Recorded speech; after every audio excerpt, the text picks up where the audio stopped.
আলহামদুলিল্লাহি রাব্বিল আলামিন ওয়াসসালাতু ওয়াসসালামু আলা সাইয়্যিদিল আমবিয়াই ওয়াল মুরসালিন আম্মা বা'দ ফাআউযু বিল্লাহি মিনাশ শাইতানির রাজীম বিসমিল্লাহির রহমানির রহিম আসসালাতু ওয়াসসালামু আলাইকা ইয়া রাসূলুল্লাহ ওয়া আলা আলিকা ওয়া আসহাবিকা ইয়া হাবিবাল্লাহ আসসালাতু ওয়াসসালামু আলাইকা ইয়া নবিয়াল্লাহ ওয়া আলা আলিকা ওয়া আসহাবিকা ইয়া নূরাল্লাহ। প্রিয় ইসলামী ভাইরা এবং মাদানী চ্যানেল বাংলার দর্শকবৃন্দু, আরও একবার উপস্থিত হলাম আমরা মাদানী চ্যানেল বাংলার ধারাবাহিক অনুষ্ঠান শানে হাবিবুর রহমান নিয়ে। চলুন আমরা অনুষ্ঠানের শুরুতে একটি দুরূদ শরীফের ফজিলত শ্রবণ করে নিই। আমাদের নবী রাসূল আরবি সাল্লাল্লাহু আলাইহি ওয়াসাল্লামের উপর দুরূদ শরীফ পাঠ করার অসংখ্য অগণিত ফজিলত এবং বরকত রয়েছে। রাসূলুল্লাহ সাল্লাল্লাহু আলাইহি ওয়াসাল্লাম ইরশাদ ফরমান, যে ব্যক্তি আমার উপর একবার দুরূদ শরীফ পাঠ করবে, আল্লাহ তাআলা তার উপর 10টি রহমত নাজিল করবেন, তার 10টি গুনাহকে মুছে দিবেন এবং তার 10টি মর্যাদাকে বৃদ্ধি করে দিবেন। সুবহানাল্লাহ সুবহানাল্লাহ। দুরূদ শরীফ এমন একটা আমল যে আমলের মাধ্যমে গুনাহকে ক্ষমা করানো যায়। দুরূদ শরীফ এমন একটা আমল যে আমলের মাধ্যমে মর্যাদাকে বৃদ্ধি করা যায়। দুরূদ শরীফ এমন একটা আমল যে আমলের মাধ্যমে আল্লাহ তাআলার রহমত এবং বরকত অর্জন করা যায়। আল্লাহ তাআলা আমাদেরকেও বেশি থেকে বেশি পরিমাণের দুরূদ শরীফ পাঠ করার তৌফিক দান করুক। প্রিয় ইসলামী ভাইরা, আল্লাহ তাআলা আমাদের নবী সাল্লাল্লাহু আলাইহি ওয়াসাল্লামকে অসংখ্য অগণিত শান মান ইজ্জত দান করেছেন। রাসূল সাল্লাল্লাহু আলাইহি ওয়াসাল্লামকে আল্লাহ তাআলা এমন শান দান করেছেন যা পৃথিবীর সমস্ত লেখক যদি যত গাছপালা রয়েছে সবগুলোকে কলম বানিয়ে, সমুদ্রের যত পানি রয়েছে তাকে কালি বানিয়ে রাসূলের শান মান বর্ণনা করে, তারপরেও আল্লাহর হাবিবুল হাবিব সাল্লাল্লাহু আলাইহি ওয়াসাল্লামার শান মান বর্ণনা শেষ করা যাবে না। সুবহানাল্লাহ সুবহানাল্লাহ। আমাদের সাথে আব্দুল মুত্তালিব আত্তারি আল মাদানী রয়েছেন। আমরা ওনার থেকে শুনবো রাসূল সাল্লাল্লাহু আলাইহি ওয়াসাল্লামের শানের কিছু আলোচনা। আল্লাহ পাক কিভাবে, কোন সূরার মধ্যে কিভাবে আল্লাহর হাবিব সাল্লাল্লাহু আলাইহি ওয়াসাল্লামের শান বর্ণনা করেছেন। জি আব্দুল মুত্তালিব ভাই, আজকে আমাদেরকে আপনি কোন আয়াত শোনাবেন এবং উলামায়ে কেরাম ওই আয়াতে মুবারাকার কি ব্যাখ্যা করেছে আমাদেরকে একটু বলুন এবং মাদানী চ্যানেল বাংলার দর্শকবৃন্দুকে একটু বলুন। আলহামদুলিল্লাহি রাব্বিল আলামিন ওয়াসসালাতু ওয়াসসালামু আলা সাইয়্যিদিল মুরসালিন আম্মা বা'দ ফাআউযু বিল্লাহি মিনাশ শাইতানির রাজীম বিসমিল্লাহির রহমানির রহিম। আলহামদুলিল্লাহ, রমজান মাস জারি ও সারি চলমান রয়েছে। আল্লাহ তাআলা তার হাবিবের যে শান মান কোরআনে পাকের মধ্যে বর্ণনা করেছেন, সেগুলো থেকে আমরা নগণ্য কিছু আলোচনা করার প্রয়াস করছি। আল্লাহ তাআলা তৌফিক দিয়েছেন। আজ যে আয়াত তেলাওয়াত করব সেটি হচ্ছে 30 নম্বর পারা সূরা তাকবীর এর আয়াত। বিসমিল্লাহির রহমানির রহিম। ওয়ামা হুয়া আলাল গায়বি বিদানিন। এর অর্থ হচ্ছে যে আল্লাহ তাআলার যে হাবিব, তিনি গায়েব অদৃশ্যের সংবাদ প্রদানের ক্ষেত্রে কৃপণতা করেন না। মাশাআল্লাহ। তার মানে আল্লাহর হাবিব অদৃশ্যের সংবাদ বলেন, মানুষকে জানিয়ে থাকেন। সুবহানাল্লাহ। তো এর বিষয়টি হচ্ছে যখন কোনো বান্দা কোনো বিষয় জানবে তখনই সে বিষয়টা মানুষকে পৌঁছে দিবে। আর আল্লাহ তাআলার পক্ষ থেকে এটা আল্লাহর হাবিব সাল্লাল্লাহু আলাইহি ওয়াসাল্লামের জন্য অনেক বড় একটি নিয়ামত যে আল্লাহ তাআলা তার হাবিবকে প্রদান করেছেন। প্রদান করার পরই কিন্তু সেগুলো আল্লাহর হাবিব মানুষের কাছে পৌঁছে দিয়েছেন। এখন এখানে ব্লেম করার কিন্তু কোনো সুযোগ নেই। এমন হতে পারে, প্রশ্ন করা হতে, যে বিষয়টা যার কাছে নেই, যে যদি বলা হয় যে আপনার কাছে, আপনি দানবীর, মানুষকে লাখ লাখ টাকা বিতরণ করে আপনি ঘুরে ফেরেন, আপনি বিতরণ করেন মানুষকে, কিন্তু আপনার কাছে কোনো টাকা নেই, তো এই কথাটা মিথ্যা হয়ে যাবে না? আপনার কাছে টাকা নেই, আপনি আবার লাখ লাখ টাকা কিভাবে মানুষের কাছে বিতরণ করেন? তো অনুরূপভাবে যদি প্রশ্ন করা হয় যে হুজুর সাল্লাল্লাহু আলাইহি ওয়াসাল্লাম যে অদৃশ্যের সংবাদের ব্যাপারে জানেন না, তিনি আবার কিভাবে অদৃশ্যের সংবাদ দেন? তো দেখা যাবে কোরআন এখানে মিথ্যা হয়ে যাবে। কোরআন যেখানে বলছে যে আমার হাবিব গয়েব অদৃশ্যের সংবাদ দেওয়ার ক্ষেত্রে কোনো কৃপণতা করেন না। তার মানে কি, তিনি অদৃশ্য সংবাদ জানেন, এই জন্যই তো বলা হয়েছে, তাই না? প্রথমত হচ্ছে পৃথিবীর মাঝে যত কিছু আছে, আল্লাহ তাআলা ব্যতীত যত মাখলুক আছে, সকল মাখলুকের মাঝে যে বৈশিষ্ট্য আছে, সেই মাখলুকের যে অস্তিত্ব রয়েছে, তার যে গঠনাকৃতি রয়েছে, যে বৈশিষ্ট্য রয়েছে, যে কোয়ালিটি রয়েছে, সকল কিছু কিন্তু আল্লাহ তাআলার প্রদত্ত, আল্লাহ তাআলা দিয়েছেন, বিদায় সেই মাখলুকের কাছে সেই গুণ, সেই কোয়ালিটি এসেছে। অনুরূপভাবে হুজুর সাল্লাল্লাহু আলাইহি ওয়াসাল্লামের যে জ্ঞান রয়েছে, সেই জ্ঞান কিন্তু আল্লাহ তাআলার মুহতাজ, আল্লাহ তাআলা দিয়েছেন, বিদায় হুজুর সাল্লাল্লাহু আলাইহি ওয়াসাল্লাম পেয়েছেন। অন্যথায় কিন্তু আর কোনো ওয়াইনে, আর কোনো রাস্তা নেই। আল্লাহ তাআলার যে ইলম রয়েছে, আল্লাহ তাআলা নিজের ব্যাপারে বলেছেন আলিমুল গায়বি ওয়াশ শাহাদা। তো আলিমুল গায়বি ওয়াশ শাহাদা, এই যে বিশেষ সিফাতটা রয়েছে, এই বিশেষ সিফাত আল্লাহ তাআলার সাথেই নির্দিষ্ট, আল্লাহ তাআলার জন্যই নির্ধারিত। আলিমুল গায়ব ওয়াশ শাহাদা বলতে আল্লাহ তাআলা কি বোঝানো হয়? এখন প্রশ্ন আসতে পারে যে আলিমুল গায়বি ওয়াশ শাহাদা তো আল্লাহ তাআলা, এবং কোরআনে পাকের মধ্যে আল্লাহ তাআলা বেশ কিছু জায়গায় ইরশাদও করেছেন, যেমনটা আল্লাহ তাআলা বলেছেন যে হে রাসূল আপনি বলে দিন যে কুল লা ইয়ালামু মান ফিস সামাওয়াতি ওয়াল আরদিল গায়বা ইল্লাল্লাহ। হে রাসূল আপনি বলুন যে জমিন ও আসমানের মাঝে যা কিছু আছে কেউ গায়েব জানে না, শুধুমাত্র আল্লাহ তাআলা জানেন। যে গায়েবের যে অদৃশ্যের যে চাবি রয়েছে সেটা আল্লাহ তাআলার কাছে। এমনভাবে যদি আমরা অন্য আয়াতেও দেখি, আল্লাহ তাআলা বলছেন হে রাসূল আপনি বলুন কুল লা আকুলু লাকুম ইনদি খাযাইনুল্লাহি ওয়ালা আ'লামুল গায়বা ওয়ালা আকুলু লাকুম ইন্নী মালাক, যে বলে দিন যে আমি তোমাদেরকে এটা বলি না যে আমার কাছে আল্লাহ তাআলার খাজানা রয়েছে, এবং আমি এটা তোমাদের বলি না যে আমি ইলমে গায়েব জানি, এবং এটাও বলি না যে আমি ফেরেশতা। তো এই যে আয়াতগুলো দ্বারা বোঝা যাচ্ছে যে গায়েব শুধুমাত্র কি আল্লাহ তাআলাই জানেন।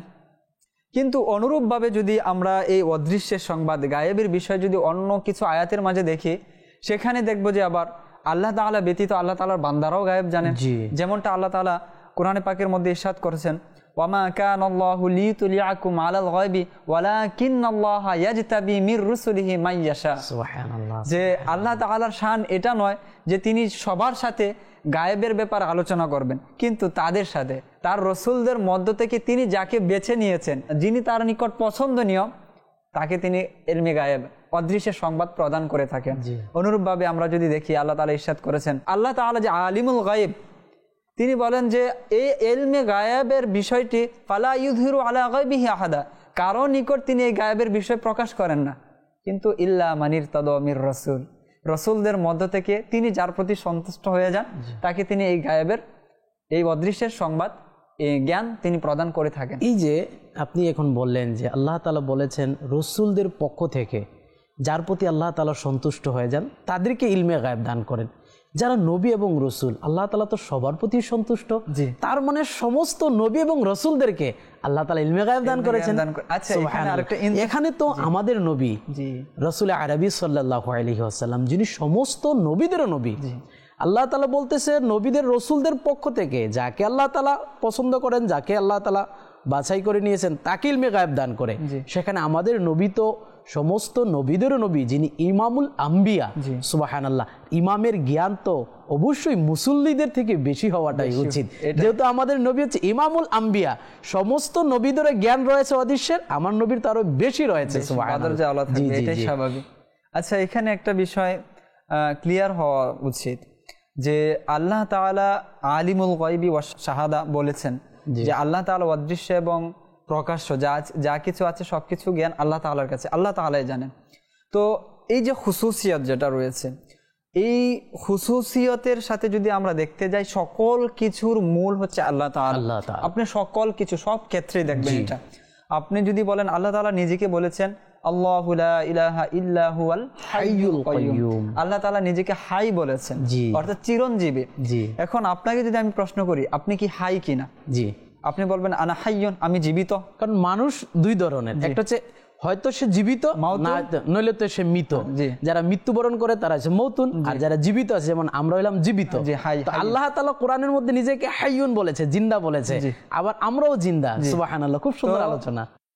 এই যে দেখেন এইখানে খুসুসিয়ত হাইয়ুন, আল্লাহ তাআলার যে হাই হওয়াটা, সেটার মাত্রা, সেটার অর্থ ভিন্ন রকম। আমার হাই হওয়াটা, সেটার অর্থ ভিন্ন রকম। অনুরূপভাবে আপনি ওয়াজুদ, আমি ওয়াজুদ, আপনি এখানে বিদ্যমান আছেন, আমিও বিদ্যমান। আল্লাহ তাআলা ওয়াজুদ, আল্লাহ তাআলা ওয়াজিবুল ওয়াজুদ, আল্লাহ তাআলার বিদ্যমান থাকাটা এটা ওয়াজিব।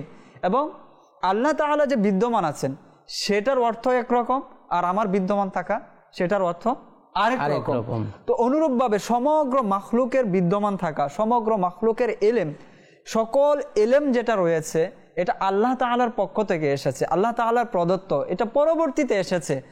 অনুরূপভাবে আল্লাহ তাআলার যে এলেম রয়েছে সেটা কিন্তু পরবর্তীতে আসেনি। আল্লাহ তাআলা যখন থেকে আছেন তখন থেকে আল্লাহ তাআলার এলেম রয়েছে। আল্লাহ তাআলা যখন থেকে আছেন তখন থেকে তিনি আলিমুল গায়ব। আল্লাহ তাআলা যখন থেকে আছেন তখন থেকে তিনি হাইয়ুন। আল্লাহ তাআলা যখন থেকে আছেন তখন থেকে তিনি আলিম। কিন্তু বান্দার ক্ষেত্রে, মাখলুকের ক্ষেত্রে, যখন বান্দাকে সৃষ্টি করা হয়েছে, মাখলুককে সৃষ্টি করা হয়েছে, আল্লাহ তাআলা দিয়েছেন, পরবর্তীতে এই বিষয়গুলো এসেছে। অনুরূপভাবে এই এলমে গায়েবটা এখনো কিন্তু অনেকেই আপনার ঘুলিয়ে ফেলে, যে বলে যে আল্লাহ তাআলা নিজেকে আলিমুল গায়েব ও শাহাদা বলেছেন, সুতরাং এটা আর কেউ হতে পারে না। কিন্তু এটা যদি আমরা দেখি, কোরআনের আয়াত, একটা আয়াত আরেকটা আয়াতের সাথে কখনো কি হবে না, সাংঘর্ষিক হবে না। এই যে আপনি যে কথাগুলো বলছেন খুব সুন্দর, মাশাআল্লাহ। তবে আপনি যে একটা কথা বললেন যে আল্লাহ তাআলা হাইয়ুন, আমরাও হাইয়ুন, তো মাদানী চ্যানেলের দর্শকবৃন্দু এই বিষয়টা খুব সুন্দরভাবে আব্দুল মুত্তালিব মাদানী ভাই আমাদেরকে ক্লিয়ার করে দিচ্ছেন যে শব্দ একটা, কিন্তু ব্যবহারের ক্ষেত্রে অর্থ দুইটা হবে। আল্লাহ তাআলার ক্ষেত্রে যখন হাইয়ুন ব্যবহার হবে, তো আল্লাহ তাআলার ক্ষেত্রে হাইয়ুনটা, জিন্দাটা আল্লাহ নিজেই জিন্দা। আর হাইয়ুন শব্দটা যখন আমাদের ক্ষেত্রে ব্যবহার হবে, আল্লাহ তাআলা আমাদেরকে জীবিত রেখেছেন বিধায় আমরা জীবিত। ঠিক তদ্রুপ আপনি এটা বলতে চাচ্ছেন, ইলমে গায়েবের শব্দটা যখন আল্লাহর ক্ষেত্রে ব্যবহার হবে তখন আল্লাহ নিজে থেকে ইলমে গায়েব জানে। আর যখন নবী এবং রাসূলদের ক্ষেত্রে ব্যবহার হবে, আল্লাহ জানানোর কারণে নবীগণ জানে। সুবহানাল্লাহ, খুব সুন্দর আলোচনা করছিলেন। আল্লাহ তাআলা যে নিজের সাথে যে বিষয়টা রেখেছেন এটা হচ্ছে জাতিগত, সত্তাগত। আর আল্লাহ তাআলা হুজুর সাল্লাল্লাহু আলাইহি ওয়াসাল্লামকে যে ইলম দিয়েছেন, যে অদৃশ্য সংবাদের যে বিশেষ ইলম আল্লাহ তাআলা দিয়েছেন, সেটা আল্লাহ তাআলার প্রদত্ত ক্ষমতা বলে। অন্যথায় এখানে আপনার বিশেষত্ব কোনো কিছু নেই। আল্লাহ তাআলা দিয়েছেন, বিদায় পেয়েছেন। অন্যথায় কারো কোনো ক্ষমতা নেই যে নিজ থেকে কোনো কিছু বলবে, নিজ থেকে কোনো কিছু করবে। অনেক সময় শয়তান আমাদেরকে ধোঁকায় ফেলে দেয়, মানে শব্দ একই কিন্তু আমরা উভয় জায়গার মধ্যে একই অর্থ ব্যবহার করি। এই কারণে শয়তান আমাদেরকে ধোঁকার মধ্যে ফেলে দেয়, শয়তান আমাদেরকে বিভ্রান্তির মধ্যে ফেলে দেয়। শব্দ একটা কিন্তু ব্যবহারের ক্ষেত্রে অর্থ হবে ভিন্ন ভিন্ন। জি, খুব সুন্দরভাবে বুঝাচ্ছিলেন আপনি। যে কোরআনের যে আয়াতগুলো রয়েছে আমরা যদি দেখি, আমি পূর্বেই বলেছি যে একটি আয়াত আর একটি আয়াতের সাথে সাংঘর্ষিক হবে না, কখনোই না। যদি আপনি আর ব্যাখ্যা বিশ্লেষণ জানেন, উলামায়ে কেরামের কিতাব আপনি যদি পড়ে থাকেন, অন্যথায় আপনি যদি বলেন যে আল্লাহ তাআলা কোরআনে পাকের মধ্যে বলেছেন যে লা ইয়ালামু মান ফিস সামাওয়াতি ওয়াল আরদিল গায়বা ইল্লাল্লাহ, যে আল্লাহ তাআলা ব্যতীত ইলমে গায়েব আর কেউ জানে না। আল্লাহ তাআলা বলেছেন আলিমুল গায়বি ওয়াশ শাহাদা। আল্লাহ তাআলা অন্যত্র বলেছেন কুল লা আকুলু লাকুম ইনদি খাযাইনুল্লাহি ওয়ালা আ'লামুল গায়বা ওয়ালা আকুলু লাকুম ইন্নী মালাক, যে আমি তোমাদেরকে বলছি না যে আমার কাছে আল্লাহ তাআলার প্রদত্ত খাজানা রয়েছে, আমার কাছে আমি ইলমি গায়েব জানি, আমি ফেরেশতা, এটা আমি তোমাদের বলছি না। আল্লাহ তাআলা রাসূল সাল্লাল্লাহু আলাইহি সাল্লাম সাহাবাদেরকে বলছেন। তো এই আয়াতগুলোর মাধ্যমে সামনে আমাদের কাছে এটা আসে যে ইলমে গায়েব শুধুমাত্র কে জানেন? আল্লাহ তাআলা জানেন। এখন অন্য যে আয়াতগুলো আমি একটু আগে বললাম, এই দুইটার মাঝে যদি দেখি, যদি কেউ এটা মনে করে যে শুধুমাত্র ইলমে গায়েব আল্লাহ তাআলাই জানেন আর কেউ জানে না, এর যদি এটা কেউ বিশ্বাস করে তাহলে ঈমান থাকবে না মাআযাল্লাহ, এরকম যদি কেউ বলে আর ওই আয়াতগুলোকে অস্বীকার করে বলে বসে, জি আপনি যেটা বলছেন যে ঈমান থাকবে না, এর কারণ হচ্ছে মানে আল্লাহ তাআলা যে কোরআনের মধ্যে না বলেছে যে আল্লাহ ব্যতীত অন্য কেউ ইলমে গায়েব জানে না, এগুলো আল্লাহ তাআলার কালাম। আবার আল্লাহ তাআলা কোরআনের মধ্যে ইরশাদ করেছেন যে আল্লাহ তাআলা ব্যতীত আল্লাহর নবীগণ ইলমে গায়েব জানে, অদৃশ্যের বিষয় জানে, এগুলো আল্লাহ তাআলার কালাম। তো একটাকে মানতে গিয়ে যদি আরেকটাকে ছেড়ে দেয় তাহলে ঈমান চলে যাবে। যেহেতু কোরআনের আয়াত উভয়টাকে আমরা মানতে হবে। আর উলামায়ে কেরাম এটার ফয়সালা কিভাবে দিছে আপনি বলে দিন। যে এই ফয়সালা নিয়ে এতক্ষণ পর্যন্ত আলোচনা করেছি, যে যখন এইরকম ভাবে আরো অনেক বিষয় রয়েছে কোরআনে পাকের মাঝে, যে যখন এভাবে আমরা দেখব তখন আমাদেরকে এটাই এর অর্থ নিতে হবে যে আল্লাহ তাআলা নিজের ক্ষেত্রে যে বলেছেন আলিমুল গায়ব, সেটা হচ্ছে সত্তাগত। যে আল্লাহ তাআলা যে অদৃশ্য সংবাদ জানেন সেটা হচ্ছে সত্যাগত। আর হুজুর সাল্লাল্লাহু আলাইহি ওয়াসাল্লাম আল্লাহ তাআলার মনোনীত যে রসুলগণ যারা রয়েছেন তারা যে ইলমে গায়েব জানেন, তাদের কাছে যে অদৃশ্যের সংবাদ রয়েছে সেটা হচ্ছে আল্লাহর প্রদত্ত। তখনই ফয়সালা আমাদের সামনে সহজ হয়ে যাবে। অন্যথায় আপনি যদি পন্থা অবলম্বন করেন, যে কোনো একটাকে মেনে নেন, একটাকে বাদ দেন, তাহলে কোরআনকে অবমাননা করা হবে, কোরআনকে অস্বীকার করা হবে। তো সেই ক্ষেত্রে আপনাদেরকে উলামায়ে কেরামের ফয়সালার দিকে আসতে হবে। তারা কি ফয়সালা দিয়েছে? তো তারা ফয়সালা এটাই দিয়েছে যে হুজুর সাল্লাল্লাহু আলাইহি ওয়াসাল্লাম ইলমে গায়েব জানতেন, তার মনোনীত রসুল যারা রয়েছেন তারা ইলমে গায়েব জানতেন, তবে তাদের জানাটা হচ্ছে আল্লাহ তাআলার ক্ষমতা বলে। আল্লাহ তাআলা যা জানিয়েছেন তারা সেটা জানেন। আর আপনি যদি এর উদাহরণ যদি আমরা দেখতে যাই যে হুজুর সাল্লাল্লাহু আলাইহি ওয়াসাল্লাম ইলমে গায়েব জানতেন, কেমন জানতেন, কিভাবে আল্লাহ তাআলা তাকে ইলমে গায়েব প্রদান করেছেন, কতটুকু দিয়েছেন। এক তো শুরুতে আমি বললাম জমা হুয়া আলাল গায়বি বিদনিন, তো আল্লাহ তাআলা তাকে যে ইলমে গায়েব এমনভাবে দিয়েছেন যে সেটা বর্ণনা করার ক্ষেত্রে তিনি কৃপণতা করেন না। বদরের যুদ্ধের ঘটনা আমরা জানি, ইতিহাসের পাতায় লেখা আছে যে যখন বদরের যুদ্ধ সংগঠিত হয়, তো এর আগের দিন পূর্বেই হুজুর সাল্লাল্লাহু আলাইহি সাল্লাম সাহাবাদেরকে ডাক দিয়ে ইরশাদ করলেন যে আগামীকাল যে আবু জাহেল এখানে মারা যাবে, হ্যাঁ, উতবা এখানে মরবে। এই যে কাফেরদের নাম ধরে ধরে যে কে কোথায় মরবে এবং কোন জায়গাটায় মরবে সেটাও হুজুর সাল্লাল্লাহু আলাইহি সাল্লাম নিশানা করে দিয়েছেন। পরের দিন যখন লড়াই হলো, যুদ্ধ হলো, হুজুর সাল্লাল্লাহু আলাইহি ওয়াসাল্লাম যে নিশানা করেছিলেন, যেখানে দাগ দিয়েছিলেন এবং যার নামের কথা বলেছিলেন, সেই ব্যক্তি সেখানে পড়েছিল মরে। এখন কোরআনে পাকের মধ্যে তো এসেছে এটা যে আল্লাহ তাআলা জানেন যে আগামীকাল কি হবে, হ্যাঁ, কার মৃত্যু কখন হবে, কে জীবিত থাকবে, কার মৃত্যু হবে, মায়ের পেটে কে আছে, কি আছে, এটা আল্লাহ তাআলা জানেন। যে পঞ্চ এলেম যেটা আমরা বলি, যে এই এলেম শুধুমাত্র আল্লাহ তাআলার কাছেই আছে। তো এখানে তো হুজুর সাল্লাল্লাহু আলাইহি সাল্লাম আগামীকাল কি হবে, কে কোন জায়গায় মরবে, সে বিষয়টা এখানে বলে দিয়েছেন। তো এর দ্বারা প্রতীয়মান হয় যে আল্লাহ তাআলা হুজুর সাল্লাল্লাহু আলাইহি সাল্লাম যে আগামীকাল কি হবে সেই বিষয়টা যে দান করেছেন, এর দ্বারা প্রতীয়মান। এটা তো একদম উজ্জ্বল নক্ষত্রের মতো। এবং বড় বড় যে প্রসিদ্ধ হাদিসের কিতাব রয়েছে সেখানে এই ঘটনা উল্লেখ রয়েছে। এমনকি হুজুর সাল্লাল্লাহু আলাইহি ওয়াসাল্লামের যে প্রসিদ্ধ সাহাবী উমর রাদিয়াল্লাহু তাআলা আনহুর থেকে বর্ণিত রয়েছে যে হুজুর সাল্লাল্লাহু আলাইহি ওয়াসাল্লাম মিম্বারে দাঁড়িয়ে খুতবা দিচ্ছেন আর সাহাবাদের উদ্দেশ্য করে বলছেন যে তোমাদের কে আছো প্রশ্ন করো, কিয়ামত পর্যন্ত যা হবে আমি তোমাদেরকে বলে দেব। আল্লাহু আকবার। তখন সেখানে আব্দুল্লাহ ইবনে হুযাফা রাদিয়াল্লাহু তাআলা আন তিনি বললেন, ইয়া রাসূলুল্লাহ, আমার পিতাকে। মানুষ বলা বলি করে যে আমার পিতাকে আপনি বলুন। তখন হুজুর সাল্লাল্লাহু আলাইহি ওয়াসাল্লাম সমাধান দিয়ে দিলেন যে তোমার পিতা হচ্ছে হুযাফা। এই যে আব্দুল্লাহ ইবনে হুযাফা, জি, উনার রাসূল সাল্লাল্লাহু আলাইহি ওয়াসাল্লাম বলার আগে উনি জানতেন না যে উনার বাবা হুযাফা। জি, পরবর্তীতে সাহাবায়ে কেরামও জেনে গেলেন যে উনার বাবা হুযাফা। আমরাও জেনে গেলাম যে উনার বাবা হচ্ছে কি হুযাফা। আব্দুল্লাহ রাদিয়াল্লাহু তাআলা বাবা হচ্ছে হুযাফা।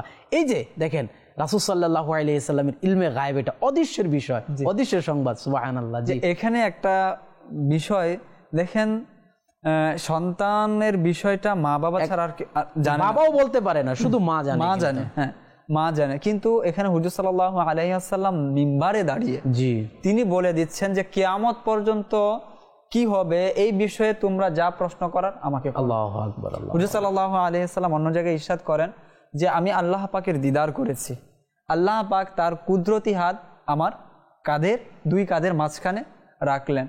তা আর এই যে হাত রাখাটা, কুদরতি হাত রাখাটা, এর শীতলতা আমি অনুভব করেছি। অতঃপর সকল কিছু আমার সামনে রওশন হয়ে গেছে, আলোকিত হয়ে গেছে এবং আমি যা জানার তা জেনে নিয়েছি। সুবহানাল্লাহ। আব্দুল মুত্তালিব মাদানী ভাই, উহুদ পাহাড়ের একটা হাদিস শরীফ রয়েছে না, জি, যে রাসূল সাল্লাল্লাহু আলাইহি ওয়াসাল্লাম একবার উহুদ পাহাড়ের মধ্যে গেলেন, উহুদ পাহাড় হিলতে লাগলো। তখন আল্লাহর হাবিব সাল্লাল্লাহু আলাইহি ওয়াসাল্লাম বলতে লাগলেন যে উহুদ থেমে যাও, তোমার মধ্যে একজন নবী, একজন সিদ্দিক এবং দুইজন শহীদ রয়েছে। তো এই হাদিসে মুবারাকা উলামায়ে কেরাম রাসূল সাল্লাল্লাহু আলাইহি ওয়াসাল্লামের ইলমে গায়েবের অদৃশ্যের সংবাদের প্রতি মানে বিষয়টা নিয়ে আসছে যে তখনও কিন্তু উমর রাদিয়াল্লাহু তাআলা আনহু আর উসমান রাদিয়াল্লাহু তাআলা আনহু শহীদ হয় নাই। উনারা শহীদ হওয়ার অনেক বছর আগে, যেহেতু রাসূল সাল্লাল্লাহু আলাইহি ওয়াসাল্লাম দুনিয়া থেকে পর্দার পরে আবু বকর সিদ্দিক রাদিয়াল্লাহু তাআলা আনহু খলিফা হয়েছেন, এরপরে উমর রাদিয়াল্লাহু তাআলা আনহু খলিফা হয়েছেন, উনার খেলাফতকালে উনাকে শহীদ করা হয়েছে, এরপরে উসমান রাদিয়াল্লাহু তাআলা আনহু খলিফা হয়েছেন, উনার খেলাফতকালে উনাকে শহীদ করেছে। অথচ রাসূল সাল্লাল্লাহু আলাইহি ওয়াসাল্লাম কত বছর পূর্বেই বলে দিয়েছেন উহুদকে যে উহুদ তোমার মধ্যে 2 জন শহীদ আছে। সুবহানাল্লাহ। এই যে হাদিস শরীফটা, এটাও তো রাসূল সাল্লাল্লাহু আলাইহি ওয়াসাল্লামের ইলমে গায়েবের প্রতি দালালাত করে না? জি জি জি।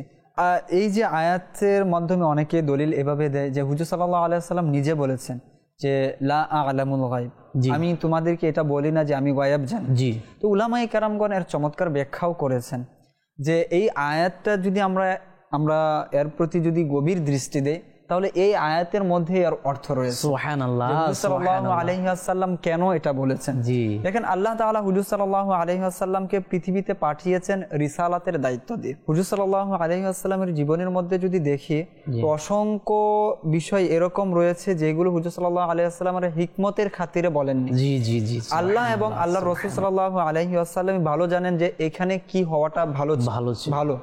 তো এই জন্য হুজুর সাল্লাল্লাহু আলাইহি ওয়াসাল্লাম প্রকাশ করেননি। তো অনেকে বলতে পারে যে এটা কেন করেনি, এটা কেন হয়নি, এটা তো আল্লাহ তাআলার পক্ষ থেকে তিনি যতটুকু আদিষ্ট হয়েছেন তিনি ততটুকু প্রকাশ করেছেন। যেটা আল্লাহ তাআলার পক্ষ থেকে বারণ নিষেধ ছিল সেটা তিনি প্রকাশ করেননি। যেমনটা আপনি কিয়ামতের বিষয়, যে কিয়ামতের আলামত কি কি হবে সবকিছু হুজুর সাল্লাল্লাহু আলাইহি ওয়াসাল্লাম বলে দিয়েছেন, কিন্তু আল্লাহ তাআলার হিকমত কি ছিল? যে সাল কোনটা হবে সেই সাল প্রকাশ করবে না। তো সেটা আল্লাহ তাআলার হিকমত। আল্লাহ তাআলা 30তম পারার মধ্যে সূরা ফিল নাজিল করেছেন। আর সূরা ফিল নাজিল হওয়ার ঘটনাটা কিন্তু সবাই জানে। রাসূল সাল্লাল্লাহু আলাইহি ওয়াসাল্লাম পৃথিবীতে আসার 50 দিন পূর্বে হস্তি বাহিনীর যে ঘটনাটা হয়েছিল, আল্লাহ তাআলা যখন সূরা ফিল নাজিল করলেন তখন আল্লাহ তাআলা বলতেছেন, আলাম তারা কাইফা ফাআলা রাব্বুকা বিআসহাবিল ফিল। হে হাবিব, আপনি কি দেখেন নাই আপনার রব ওই হস্তি বাহিনীর সাথে কিরূপ আচরণ করেছে? দেখেন আল্লাহর হাবিব কিন্তু এখনো দুনিয়াতে আসেনি নাই, অথচ আল্লাহ তাআলা বলতেছে আপনি কি দেখেন নাই। তার মানে কি আল্লাহর হাবিব দুনিয়াতে আসার পূর্বেই আল্লাহ তাআলা তাকে সব দেখিয়ে দিয়েছে, জানিয়ে দিয়েছেন। সুবহানাল্লাহ সুবহানাল্লাহ। জি, আপনি চমৎকার বলেছেন যে এই যে একটু আগে আয়াত পড়লাম, এই আয়াতের শানে নজুলের ব্যাপারে বলা হয়েছে কুল লা আকুলু লাকুম ইনদি খাযাইনুল্লাহ। এই ব্যাপারে হুজুর সাল্লাল্লাহু আলাইহি ওয়াসাল্লাম বলেন যে যেমনিভাবে আদম আলাইহিস সালামের কাছে তার সন্তানদের প্রকাশ করা হয়েছিল, অনুরূপভাবে আমার সামনে আমার উম্মতকে প্রকাশ করা হয়েছিল তাদের আকৃতিতে, এবং তখনই আমাকে আল্লাহ তাআলা জানিয়ে দিয়েছেন যে আমার উম্মতের মধ্যে থেকে কে আমার প্রতি ঈমান আনবে আর কে ঈমান আনবে না।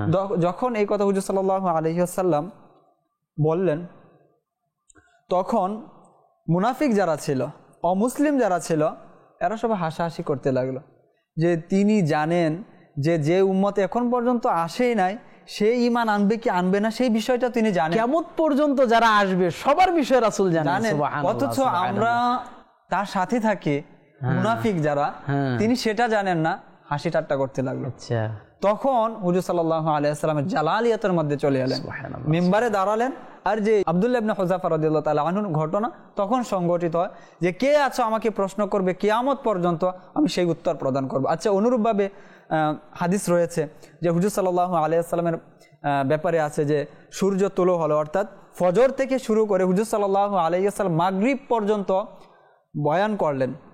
তো সাহাবায়ে কেরামগণ বলেন যে এর মাঝে শুধু বিরতি হচ্ছে নামাজ। তো বলেন হুজুর সাল্লাল্লাহু আলাইহি ওয়াসাল্লাম ওই বয়ানের মাঝে, ওই খুতবার মাঝে পৃথিবীর শুরু থেকে শেষ পর্যন্ত কি হবে সবকিছু সেই বয়ানের মধ্যে বর্ণনা করে দিয়েছেন। এমনকি তা আমাদের মধ্যে থেকে যারা যতটুকু স্মরণ রাখতে পেরেছে তারাই মূলত হচ্ছে আমাদের মাঝে অধিক জ্ঞানী। অর্থাৎ সাহাবায়ে কেরাম এই বিষয়ে আকীদা রাখতেন যে হুজুর সাল্লাল্লাহু আলাইহি ওয়াসাল্লামকে আল্লাহ তাআলা ইলমে দান করেছেন। এইজন্যই তো পৃথিবী সৃষ্টির শুরু, তখন তো তিনি পৃথিবীতে আসেন নাই। আদম আলাইহিস সালাতু ওয়াস সালামের সৃষ্টিরও কত হাজার হাজার পূর্বের কথা। সুবহানাল্লাহ। আল্লাহ তাআলা যখন পৃথিবী সৃষ্টি করেছে এর আগের বিষয় রাসূলকে জানিয়ে দিয়েছেন। সুবহানাল্লাহ সুবহানাল্লাহ। তো এই ঘটনাগুলো থেকে আমরা এটাই বুঝতে পারি, জানতে পারি যে আল্লাহ তাআলা যাকে চান তিনি তার ফজল, তার অনুগ্রহ দ্বারা ধন্য করেন। সেখানে আমার আপনার বলার কিছু নেই। আল্লাহ তাআলা এই যে হুজুর সাল্লাল্লাহু আলাইহি ওয়াসাল্লামের এই যে ঘটনাগুলো আমাদের সামনে, এগুলো তো স্পষ্টভাবে যে ইলমে গায়েব বলে কাকে, অদৃশ্যের সংবাদ, সেটাই তো না।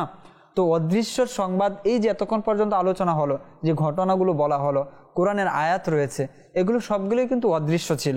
যেমন আব্দুল্লাহ ইবনে হুযাফা রাদিয়াল্লাহু তাআলা আনহুর ঘটনা, সেটাও অদৃশ্যের বিষয়। বদরের যুদ্ধের যে বিষয়টা ছিল, আগামীকাল কে মারা যাবে, কার কি সাথে কি হবে, কে কোথায় মরবে, সেটাও কিন্তু অদৃশ্য ছিল। তো এই যে এই অদৃশ্যের সংবাদগুলো, এটি আল্লাহ তাআলা তার হাবিবকে নিজ বদন্যতায় প্রদান করেছেন। এখানে আমাদের কোনো কিছু বলার নেই বা কোনো আপত্তি করার কোনো জায়গা নেই। আর যদি আপত্তি করা হয় তাহলে কোরআনের এক অংশকে অস্বীকার করা হবে। জি জি, এই যে রাসূল সাল্লাল্লাহু আলাইহি ওয়াসাল্লাম যে ইলমে গায়েব জানে, এই আপনি যে হাদিসগুলো বলেছেন, কোরআনের আয়াতগুলো বলেছেন, এইগুলো ছাড়া তো আরো অসংখ্য দলিল রয়েছে। রাসূল সাল্লাল্লাহু আলাইহি ওয়াসাল্লাম একবার কবরের পাশ দিয়ে যাচ্ছিলেন, দেখলেন যে দুইটা কবরের মধ্যে আযাব হচ্ছে। রাসূল সাল্লাল্লাহু আলাইহি ওয়াসাল্লাম খেজুরের ঢাল আনাইলেন এবং কি করলেন, ভেঙে দুইটা কবরের মধ্যে পুঁতে দিলেন আর বললেন যে এই কবরের মধ্যে পেশাবের ছিটা থেকে না বাঁচার কারণে আর এই কবরের মধ্যে চুগুলখুরি করার কারণে আযাব হচ্ছে। তো দেখেন প্রিয় ইসলামী ভাইরা এবং মাদানী চ্যানেলের দর্শকবৃন্দ, কবরের ভিতরে কি আযাব হচ্ছে আমরা কিন্তু জানি না, কিন্তু আল্লাহর হাবিব জানেন। জানিয়েছেন কে? আল্লাহ তাআলা। ব্যক্তি পেশাবের ছিটা থেকে বাঁচত না, এটার জ্ঞান কিন্তু আমাদের ছিল না, কিন্তু আল্লাহর হাবিব জেনে গেছেন।